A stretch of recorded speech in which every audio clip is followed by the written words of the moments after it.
भारत ने इतिहास में पहली बार चंद्रमा पर सफलतापूर्वक अंतरिक्ष यान उतारा। हाँ, आपने सही सुना है। भारत के तीसरी चंद्र मिशन चंद्रयान 3 23 अगस्त को 2023 को चंद्रमा के दक्षिणी ध्रुव पर सफलतापूर्वक उतारा दिया गया। ये भारत और विश्व के लिए बहुत बड़ी उपलब्धि है।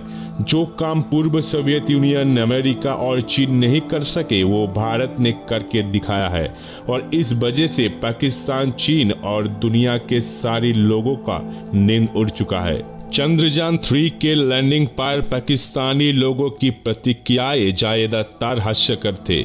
द केविन के एक यूट्यूब चैनल में एक पाकिस्तानी व्यक्ति का वीडियो वायरल हो गया है जिसमें दावा किया गया है कि पाकिस्तानी पहले से ही चंद्रमा पर रह रही है, क्योंकि चंद्रमा और पाकिस्तान दोनों में ही पानी जैसे बुनियादी आवश्यकताएं की कमी है। सिर्फ वही नहीं, गैस और बिजली का भी संकट है। अब हमारे मन में सवाल आ सकता है कि चंद्रयान 3 के सफल लैंडिंग से भारत को क्या फायदा है। सच में भारत को बहुत सारे फायदा है जो भारत को दुनिया के सबसे ऊंचे स्तर पर ले जा सकते हैं। तो दोस्तों, आज मैं आपको बताऊंगा कि आखिर चंद्रयान 3 चांद पर जाने के बाद क्या क्या करेगा, जैसे भारत दुनिया के दरबार में एक कदम और आगे बढ़ जाएगा। तो वीडियो पूरा जरूर देखिएगा और जो लोग नए हैं प्लीज चैनल को लाइक और सब्सक्राइब कर दीजिएगा। चंद्रयान 3 चंद्रमा पर भारत का तीसरा मिशन है जो 2008 में चंद्रयान 1 के साथ शुरू हुआ था।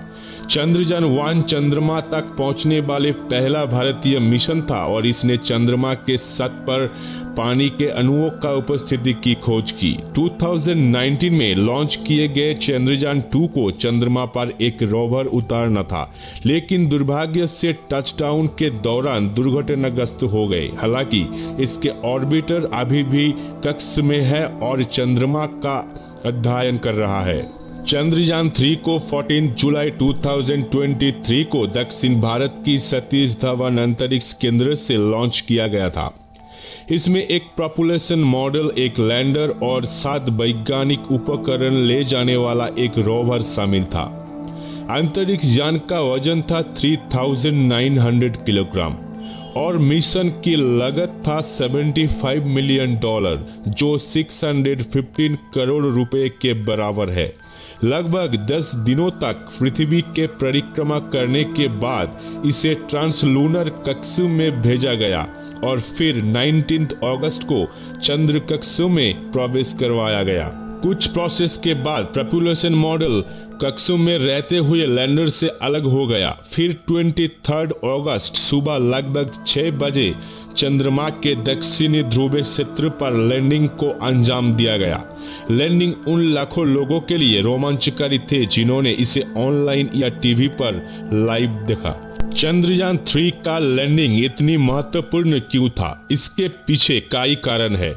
सबसे पहला, पूर्व सोवियत यूनियन, अमेरिका और चीन के बाद भारत चंद्रमा पर सॉफ्ट लैंडिंग हासिल करने वाले चौथा देश है।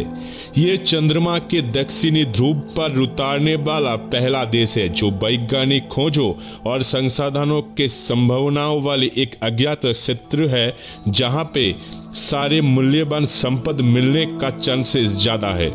माना जाता है कि दक्षिणी ध्रुव पर स्थायी रूप से छायांकित गड्ढाओं में पानी के बर्फ होती है। इसके उपयोग भविष्य में मानव निपातन या ईंधन उत्पादन के लिए किया जा सकता है। दक्षिणी ध्रुव भी चंद्रमा के बाकी हिस्सों के तुलना में ऊंचा है, जिसका अर्थ है कि ये अधिक सूर्य का प्रकाश प्राप्त करता है और पृथ्वी के साथ बेहतर संपर्क में है। दूसरा, चंद्रयान 3 का उद्देश्य यह है कि वो चांद पर जाएगा और उसके बारे में जांच करेगा।